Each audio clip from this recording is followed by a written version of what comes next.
नमस्कार। परम आनंद आयुर्वेद में आप सबका स्वागत है। आज का टॉपिक बहुत ही इंटरेस्टिंग है, स्पेशली उन फीमेल्स के लिए जो कि काफ़ी टाइम से कोशिश कर रही हैं कंसीव करने की, लेकिन वो कंसीव नहीं कर पा रही हैं। और जब उनसे हमारी बात होती है तो उनके हस्बैंड या फिर वो हमसे यही कहते हैं कि मैम आप कुछ ऐसा बता दीजिए जिससे हम जल्दी से कंसीव कर जाएं, या फिर कुछ ऐसे टिप्स बता दीजिए, कुछ ऐसे होम रेमेडीज़ बता दीजिए, होम रेमेडीज़ जिससे हम जल्दी से कंसीव कर जाएं। तो सबसे पहले तो मैं आप सबको ये कहना चाहूँगी कि ऐसी कोई होम रेमेडी या फिर ऐसा कोई तरीका नहीं होता है कि जिससे आप बिल्कुल जल्दी से कंसीव कर जाएंगे। ठीक है, तो अभी आज की वीडियो में मैं आपको यही बताऊंगी कि आपको ऐसी कौन सी चीज़ें फॉलो करनी चाहिए। कुछ मैं आपको नटशेल में बताऊंगी, यानी मैं आपको बहुत ही छोटे उसमें बताऊंगी कि आपको कैसे, मैं कुछ पॉइंट स्पेसिफिकली बताऊंगी जिसको आपको फॉलो करना चाहिए अगर आप कंसीव करने की सोच रहे हैं। तो बेसिकली जो कंसीव करने का जो प्रोसेस स्टार्ट होता है, तो सबसे पहले हम क्या एक फ़ीमेल बॉडी की हम बात करेंगे सबसे पहले यहाँ पे, कि कंसीव किसे करना होता है, फ़ीमेल को करना होता है। और जो बेबी 9 मंथ्स रहता है वो फ़ीमेल की बॉडी में ही रहता है ना, फ़ीमेल के गर्भाशय में रहता है, यूट्रस में रहता है। तो हम अभी यहाँ पे फ़ीमेल हेल्थ के बारे में बात करेंगे। देखिए, फ़ीमेल हेल्थ में सबसे पहले अगर आप कंसीव करने का प्लान कर रही हैं तो आपकी बॉडी कैसी है, आपकी बॉडी हेल्दी है या नहीं है, आपकी बॉडी प्रेगनेंसी के लिए प्रिपेयर्ड है या नहीं है, ये आपको पता होना चाहिए। अब जैसे आप में से कुछ लोग कहेंगे कि हमें ये कैसे पता चलेगा कि हमारी बॉडी फिट है या नहीं है, या फिर हम प्रेगनेंसी के लिए प्रिपेयर्ड हैं या नहीं है। देखिए, आपकी बॉडी का एक तो सबसे पहले ये कि आप हेल्दी हैं, ये आपको पता होना चाहिए। आप मोटे हैं, पतले हैं, आपको इसके बारे में नॉलेज होती है कि आपका वेट कितना है और आपकी हाइट कितनी है, आपकी हाइट के अकॉर्डिंग आपका वेट कितना होना चाहिए। आज के टाइम में ये चीज़ें सबको पता होती हैं, क्योंकि आजकल जैसे BMI का बहुत ही एक ये हम बोलेंगे कि लोगों को क्रेज़ है कि वो हमेशा अपना हर मंथ या फिर हर वीक अपना एक चेक करते रहते हैं कि हमारा कितना वज़न बढ़ा है, हमारा कितना वज़न होना चाहिए, यानी बॉडी मास इंडेक्स के बारे में बात कर रही हूँ मैं। तो बेसिकली आपको ये पता होता है कि आप मोटे हैं या पतले हैं। ठीक है, इसके अलावा आप फिट कैसे हैं इसके बारे में मैं बताती हूँ। जैसे मान लीजिए आप कोई भी काम ऐसा कर रहे हैं जिसमें आपको थकान नहीं हो रही है। ठीक है, आपकी बॉडी फ्लेक्सिबल है, आप जैसे कोई भी चीज़, कोई एक्टिविटी कर रहे हैं तो आप इजीली अपनी बॉडी को मूव कर पा रहे हैं। अगर इसमें थोड़ी सी भी आपको दिक्कत हो रही है, यानी आप अगर झुक रहे हैं तो आपको ऐसा लग रहा है कि आपको जो पेट का फैट है वो बीच में आ रहा है, या फिर आप कोई ऐसा काम कर रहे हैं जैसे आप सीढ़ियों से चढ़ के छत पे गए, फिर छत से नीचे आए, इतने में ही अगर आपको थकान हो जा रही है, तो इसका मतलब है कि आपकी बॉडी फिट नहीं है, आप हेल्दी नहीं है, कहीं ना कहीं आपको प्रॉब्लम है। या तो आपको थकान रहती है, या फिर आपकी नींद पूरी नहीं हो रही है, या फिर आपकी बॉडी में कोई इम्बैलेंस है, उसकी वजह से आपको ये प्रॉब्लम हो रही है। तो सबसे पहले जो फीमेल्स होती हैं उनको आपको क्या ध्यान देना है कि आपकी बॉडी फिट है या नहीं है।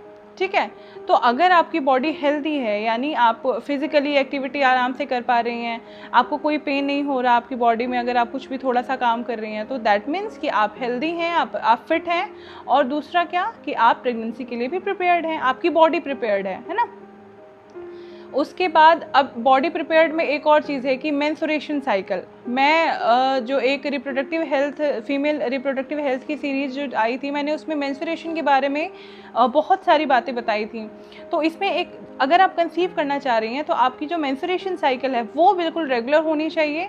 उसमें अगर थोड़ी सी भी मतलब आगे पीछे होती है, जैसे 1 वीक का आगे पीछे होना इज़ नॉर्मल, ये कई बार हो जाता है कि एक हफ्ता आगे पीछे हो जाता है। लेकिन अगर ये लंबे टाइम तक रहता है, या फिर आपकी कभी किसी मंथ डेट आ रही है, कभी अगले महीने नहीं आ रही है, किसी मंथ में आपको बहुत ज़्यादा फ्लो आ रहा है, किसी मंथ में बिल्कुल भी नहीं आ रहा है, अगर ऐसी प्रॉब्लम हो रही है तो आपको उस पर ध्यान देने की ज़रूरत है कि आपकी जो मेंस्ट्रुएशन साइकिल है वो अगर अच्छे से नहीं है तो आपको कंसीव करने में दिक्कत हो सकती है। अब ये कैसे हो सकती है इसके बारे में भी बता देती हूँ। जैसे अगर आपकी मेंस्ट्रुएशन अच्छे से नहीं होगी तो आपको ये नहीं पता होगा कि आपका ओवुलेशन कब होगा, है ना। तो ओवुलेशन अगर आपको नहीं पता है तो आप जो प्लान कर रहे हैं कंसीव करने के लिए, तो उसमें आपको प्रॉब्लम आ सकती है। अब ओवुलेशन क्या होता है इसके बारे में भी वीडियो हमारे चैनल पे है, आप देख सकते हैं। तो ओवुलेशन बेसिकली मैं बता देती हूँ कि जैसे मान लीजिए आपकी साइकिल 28 डेज़ की है या फिर 30 डेज़ की है। ठीक है, तो आप ये मान के चलिए कि जो आपका मान लीजिए 1 को आपका फर्स्ट डे ऑफ पीरियड है, यानी आपका 1 को आपकी जो साइकिल है वो स्टार्ट हुई है, 5 डेज़ की साइकिल है आपकी, 4 डेज़ की साइकिल है, जितनी भी है, तो आप वहाँ से लेके 7 डेज़ तक है उसको आप हटा दीजिए। उसके बाद आप 8th डे या 9th डे से आप मतलब संबंध बनाना स्टार्ट कर सकती हैं। और बेसिकली आप ये मान के चलिए कि 9th डे या 10th डे से आप संबंध बनाना स्टार्ट कीजिए, और 20 डे तक, यानी जो 20 दिन तक आप बना सकती हैं। ऑल्टरनेट डेज पे आप बनाइए, अगर आप रेगुलर कर सकती हैं तो आप रेगुलर कीजिए, नहीं तो ऑल्टरनेट डेज पे आप कीजिए। इससे भी जो कंसेप्शन के चांसेस होते हैं वो बहुत ज़्यादा बढ़ जाते हैं, बहुत ज़्यादा होते हैं। अब मेन है कि ओवुलेशन आपका कब होता है, तो ओवुलेशन आपका 14th डे या फिर 16th डे ऐसे होता है। बाकी ये एक मोटा मोटा सा है कि 14th या 16th डे होता है, ठीक है। 14, 15, 16 आप 3 डेज़ मान के चलिए कि इस दिन आपका ओवुलेशन होता है। तो अगर आपको जो मैंने बताया कि आप 10th डे से अगर संबंध बनाना स्टार्ट करती हैं, तो जिस दिन भी आपका ओवुलेशन होता है, तो अगर आप उससे पहले अगर संबंध बनाती हैं तो आपकी बॉडी में ऑलरेडी स्पर्म है, तो जैसे ही एग रिलीज़ होगा, फैलोपियन ट्यूब तक पहुंचेगा, तो फिर वो क्या, उसको फर्टिलाइज होने में हेल्प मिलेगी। स्पर्म ऑलरेडी है अंदर और एग भी बाहर आ रहा है ना, मैच्योर होके एग रिलीज़ हो रहा है और स्पर्म ऑलरेडी है अंदर, तो दोनों को फर्टिलाइज होने में बहुत हेल्प मिल जाती है।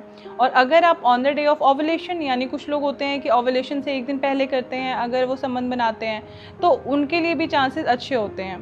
लेकिन मैं एडवाइस करूँगी कि आप 10th डे से लेके 20 डे तक अगर आप संबंध बनाते हैं, अगर आप रेगुलर नहीं कर पा रहे हैं तो एटलीस्ट आप ऑल्टरनेट डेज पे ज़रूर कीजिए। इससे चांसेस ऑफ कंसेप्शन इंक्रीज़ होते हैं, बढ़ जाते हैं, इससे आप बहुत जल्दी प्रेग्नेंट हो सकती हैं। अब जैसे एक डाउट होता है यहाँ पे लोगों का कि स्पर्म कितने टाइम तक रहता है या फिर ओवुलेशन कितने टाइम तक रहता है। देखिए, जो स्पर्म है आपकी बॉडी में एक बार चला गया है, तो जो उसका लाइफ स्पैन होता है बॉडी के अंदर, फीमेल बॉडी के अंदर, अगर आपको कोई प्रॉब्लम नहीं है, प्रॉब्लम में लाइक आपके गर्भाशय यानी आपके यूट्रस में कोई इन्फ्लेमेशन नहीं है, कोई इन्फेक्शन नहीं है, आपका जो ट्यूब्स हैं वो ठीक हैं, आपकी ओवरीज ठीक हैं, आप अच्छे से एग्स रिलीज़ हो रहे हैं, एग्स की क्वालिटी अच्छी है, मतलब ये सारी चीज़ें हैं अगर, तो आपका जो स्पर्म है वहाँ पे आराम से रह सकता है। जो सबसे पहला जो मतलब ये बोलूँगी कि सबसे पहला जो फैक्टर है स्पर्म का अंदर आपकी बॉडी में रहना, वो कि आपके यूट्रस में कोई इन्फेक्शन नहीं होना चाहिए, कोई वहाँ पे प्रॉब्लम नहीं होनी चाहिए, तो स्पर्म आराम से वहाँ पे 5 to 7 डेज़ तक स्पर्म वहाँ पे स्टे रहता है, ठीक है। वो वहीं पे बॉडी में घूमता रहता है, वो वेट करता है ओवम का कि वो जैसे on the day of ovulation जब वो रिलीज़ होता है, मैच्योर होता है, तो वो फर्टिलाइज हो जाते हैं। फाइन, अब बात करेंगे ओवुलेशन की कि ओवुलेशन कितने दिन रहता है। तो ओवुलेशन बेसिकली 12 to 24 आवर्स तक रहता है, किसी किसी में 48 आवर्स तक रहता है, ठीक है। तो आप इतना ही मान के चलिए कि आप 1 डे ओवुलेशन रहता है, तो आप 12 to 24 आवर ही मान के चलिए कि इतने दिन का ही ओवुलेशन होता है, इतने ही टाइम पीरियड का ओवुलेशन होता है। तो अगर आप on the day of ovulation अगर आप मतलब संबंध बनाते हैं तो चांसेस बहुत हाई होते हैं, लेकिन ऐसा हो सकता है कि आपको ये नहीं पता हो कि आपका ओवुलेशन आज होने वाला है, कल हो गया है या फिर कल होने वाला है, तो आपको रिस्क क्यों लेना। तो इसीलिए आप 10th डे से संबंध बनाना स्टार्ट कर सकते हैं, 20th डे तक आप रेगुलर संबंध बना सकते हैं। तो इससे क्या होगा कि स्पर्म ऑलरेडी है आपके बॉडी में अंदर, तो जैसे ही एग रिलीज़ होगा वैसे ही वो फर्टिलाइज कर जाएगा और आपका जो आप कंसीव करने की कोशिश कर रही हैं तो आप इजीली कंसीव कर जाएंगी। तो ये एक बात आपकी यहाँ पे समझ आ गई होगी, आपको ये बात हो गई क्लियर। अब नेक्स्ट हम बात करते हैं कि अब हमने सबसे पहले क्या बात करी थी कि जो फीमेल बॉडी है वो ठीक होनी चाहिए, फिजिकली फिट होने चाहिए आप, ठीक है। दूसरा मेंस्ट्रुएशन, आपकी जो मेंस्ट्रुएशन साइकिल है वो अच्छे से होनी चाहिए। थर्ड वन क्या होता है कि आपकी डाइट कैसी है। अब ऐसा नहीं होता है कि आप कंसीव करने की कोशिश कर रहे हैं, आप काफ़ी महीने से ट्राई कर रहे हैं, लेकिन आप जंक फूड बहुत ले रहे हैं, और अगर आपको किसी चीज़ की एडिक्शन है, लाइक आप स्मोकिंग करती हैं, अल्कोहल लेती हैं, तो आप वो भी चीज़ कंटिन्यू कर रही हैं और हेल्दी चीज़ें नहीं खा रही हैं, तो ऐसे आप अगर कंसीव कर भी चाहती हैं तो आपका जो मतलब फ्यूचर है, जो आपका जो बेबी है उसको प्रॉब्लम हो सकती है, आपको भी प्रॉब्लम हो सकती है कंसीव करने में, क्योंकि जब हम अच्छी डाइट नहीं लेते हैं तो फिर जो हमारी बॉडी है उसमें बहुत सारे हार्मोनल इम्बैलेंसेस होने स्टार्ट हो जाते हैं, तो उसकी वजह से आप मतलब जो कंसीव करने के जो चांसेज है वो बहुत कम हो जाते हैं। तो एक तो ये कि आपकी डाइट अच्छी होनी चाहिए। अब डाइट में कुछ लोग पूछते हैं कि डाइट में हम क्या लें, तो सिंपल, बहुत ही सिंपल चीज़ लेनी है आपको कुछ ऐसी बहुत मेहनत नहीं करनी खाना बनाने के लिए कि हमें कुछ स्पेसिफिक बनाना है अगर हम कंसीव करने की कोशिश कर रहे हैं। आप नॉर्मल डाइट लीजिए, बस ये ध्यान रखिए कि जो आपका डाइट है वो बैलेंस्ड होना चाहिए। बहुत ऐसा नहीं होना चाहिए कि बहुत ज़्यादा कार्बोहाइड्रेट हो, बहुत ज़्यादा फैट फूड हो, या फिर बहुत ज़्यादा उसमें कुछ ऐसा मतलब ये बोलूँगी कि मीट का सेवन कीजिए। इतना ज़्यादा से ज़्यादा प्लांट फूड का सेवन कर सकते हैं तो आप उतने से ज़्यादा प्लांट फूड का सेवन कीजिए। अब यहाँ जैसे कुछ लोग बोलेंगे कि प्लांट फूड का ही क्यों, क्योंकि जो प्लांट फूड होते हैं एक तो वो ईजिली डाइजेस्टेबल होते हैं, और दूसरा ये कि जितने भी न्यूट्रिशन है तो वो उसकी कमी को फुलफिल करते हैं। आप नॉनवेज भी लीजिए लेकिन उसको थोड़ा लिमिट में लीजिए। फाइन, ये तो हो गया कि आप अपनी डाइट को थोड़ा सा बैलेंस्ड रखिए ताकि आपकी बॉडी फिट रहे। आप जैसा भोजन करते हैं आपका मन वैसा ही रहता है, आपका शरीर वैसा ही रहता है, तो इसीलिए आपका डाइट का अच्छा होना बहुत ज़रूरी है। अब जैसे ही हमें ये होता है कि हमें कंसीव करना है तो बहुत स्ट्रेस होने लगता है हमें, मतलब हस्बैंड को भी काफ़ी स्ट्रेस हो जाता है, वाइफ को भी काफ़ी स्ट्रेस हो जाता है कि हम कैसे कंसीव करें, जल्दी से जल्दी कंसीव करें। अगर 1 मंथ वो ट्राई करते हैं, 2 मंथ्स ट्राई करते हैं, तो अगर वो कंसीव नहीं कर पाते तो उनको स्ट्रेस हो जाता है कि हमें कोई प्रॉब्लम तो नहीं है, हम क्यों नहीं कंसीव कर पा रहे। तो देखिए, सबसे पहला मतलब जो मैं ये बोलूँगी कि आप स्ट्रेस को कम कीजिए, क्योंकि अगर आप स्ट्रेस्ड रहेंगे तो फिर आपको कंसीव करने में दिक्कत होगी। क्यों होगी, क्योंकि अगर जब भी आप स्ट्रेस्ड होते हैं तो आपकी जो बॉडी में हार्मोन्स हैं वो ऊपर नीचे होने लगते हैं, तो स्ट्रेस की वजह से आपके हार्मोनल जो चेंजेस हैं वो होने लगेंगे और उसकी वजह से आपको कंसीव करने में दिक्कत हो सकती है। लेकिन हाँ, अगर आप 1 ईयर तक कंटिन्यूसली कोशिश कर रहे हैं और तब भी बच्चा नहीं हो रहा है, तब आप एक बार डॉक्टर से चेकअप करवा सकते हैं कि उसके बाद आप सोचिए कि क्यों नहीं हो रहा। लेकिन अगर आपने अभी अभी कोशिश करनी स्टार्ट करी है तो एटलीस्ट आप खुद को 6 मंथ्स का टाइम दीजिए। आप 6 मंथ्स में आप विदाउट स्ट्रेस अपनी और डाइट अच्छी रखिए और अपनी मतलब फिज़िकली और मेंटल दोनों आपकी जो सिचुएशन है उसको फिट रखिए। आप फिज़िकली भी फिट होने चाहिए, मेंटली भी फिट होने चाहिए, तो आप इजीली कंसीव कर सकते हैं। ये सिर्फ वाइफ के लिए नहीं, ये मेल के लिए भी है, यानी जो आपके पार्टनर हैं उनका भी फिज़िकली फ़िट होना और मेंटली फ़िट होना उनके लिए भी उतना ही ज़रूरी है। लेकिन ज़्यादा ज़रूरी है फीमेल के लिए। फीमेल को मेंटली और फिज़िकली फ़िट होना ज़्यादा ज़रूरी है। क्यों होना है ये आपको पता है, क्योंकि कंसीव आपको करना है और जो बेबी है वो 9 मंथ्स तक आपके जो गर्भाशय है उसमें रहना है। तो जैसी आपकी कंडीशन रहेगी वैसी ही हेल्थ आपके बेबी की भी होगी। तो इसीलिए आप चाहते हैं कि आपका बेबी बिल्कुल निरोग हो, उसको कोई प्रॉब्लम ना हो, वो बुद्धिमान बने, समझदार बने, तो आपका मेंटली और फिज़िकली फ़िट होना बहुत ज़रूरी है। अब मैं बात करूँगी कि ये तो हमने बात कर ली कि फ़ीमेल बॉडी हेल्थ कैसी होनी चाहिए, फ़ीमेल को क्या खाना चाहिए, क्या लेना चाहिए। अब मैं एक यहाँ पे आयुर्वेदिक हर्ब के बारे में, आयुर्वेदिक पाउडर के बारे में मैं आपको बताना चाहूँगी, जिसके बारे में मैंने अपनी पिछली वीडियोज़ में भी बहुत डिटेल में इसके बारे में बताया है।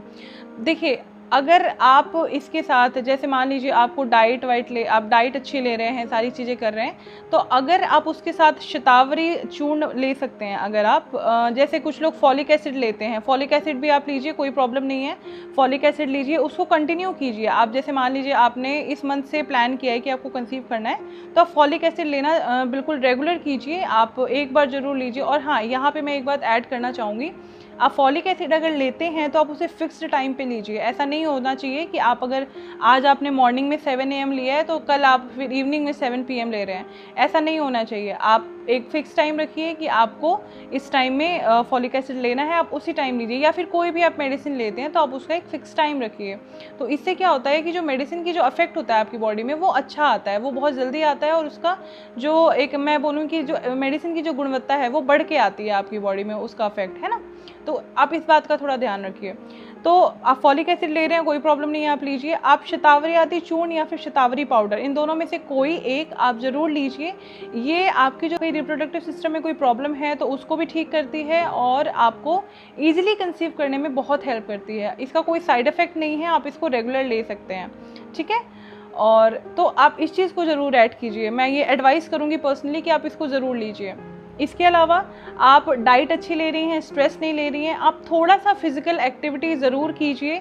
आप अगर वर्किंग हैं फिर भी आप मॉर्निंग में कोशिश कीजिए कि या फिर इवनिंग में कि आप एटलीस्ट 30 मिनट्स आप वॉकिंग ही कर लीजिए। इससे क्या होगा कि आपकी थोड़ी सी फिजिकल एक्टिविटी हो जाएगी। अगर आप योगा कर सकती हैं तो एटलीस्ट आप 10 to 15 मिनट्स आपको योगा कीजिए, प्राणायाम कीजिए, या फिर अगर सूर्य नमस्कार कर सकती हैं तो वो कर लीजिए, या फिर कपालभाति कर लीजिए। तो इससे भी आपकी जो बॉडी है वो इंटरनली भी बहुत अच्छे से काम करना शुरू कर देगी और इंटरनली भी आपकी बॉडी फिट होनी धीरे धीरे स्टार्ट हो जाएगी।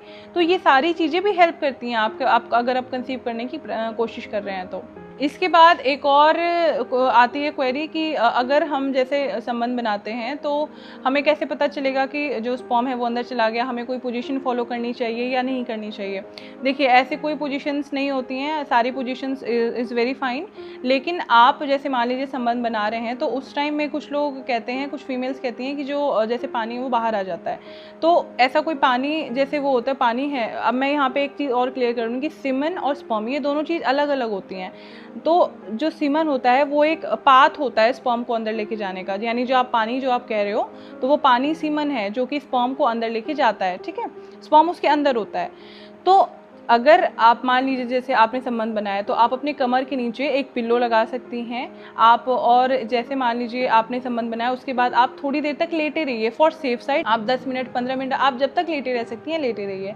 और बेसिकली जैसे जो स्पर्म की जो अंदर जाने की जो मतलब स्पीड होती है वो बहुत फास्ट होती है, तो पानी वो बाहर आएगा ही, क्योंकि वो जैसे जो स्पर्म है वो तो अंदर चला गया तो पानी बाहर आया तो उससे कोई प्रॉब्लम नहीं होती है, उससे आप मतलब कंसीव करने में कोई आपको प्रॉब्लम नहीं होगी। तो आप इस बात को माइंड में मत रखिए कि अगर आपको ऐसी कुछ हो रहा है तो आपको प्रॉब्लम होगी, आप कंसीव नहीं कर पाएंगी, ठीक है। तो आज की वीडियो मैं इसीलिए मैंने इन शॉर्ट बनाई है ताकि मैं आपको कुछ स्पेसिफिक पॉइंट्स बता सकूं, ताकि जो लोग पूछते हैं कि हमें बहुत जल्दी से कंसीव करना है, काफ़ी टाइम से हम कोशिश कर रहे हैं, तो आप खुद को पहले टाइम दीजिए, अपना माइंड भी शांत रखिए, स्ट्रेस बिल्कुल मत लीजिए, आप कोशिश करती जाइए, बच्चा अपने आप हो जाएगा। और बेसिकली आप दोनों हस्बैंड और वाइफ दोनों आप अपनी फिजिकल हेल्थ को भी इम्पोर्टेंस दीजिए और मेंटल हेल्थ को भी इम्पोर्टेंस दीजिए, अपने साथ अच्छा टाइम स्पेंड कीजिए एक दूसरे के साथ। और मेरी ये वीडियो आपको अच्छी लगी तो इसे ज़रूर लाइक कीजिए, और जो भी आपके रिलेटिव या फिर कोई भी फ्रेंड हैं अगर उनको भी मतलब ऐसे ही डाउट आते हैं उनके दिमाग में तो आप उनके साथ ये वीडियो ज़रूर शेयर कीजिए। और अगर आपने अब तक हमारे चैनल को सब्सक्राइब नहीं किया तो हमारे चैनल को सब्सक्राइब भी कर लीजिए। अगली बार फिर मिलती हूँ ऐसी ही कुछ इन्फॉर्मेटिव वीडियो लेके, तब तक के लिए धन्यवाद।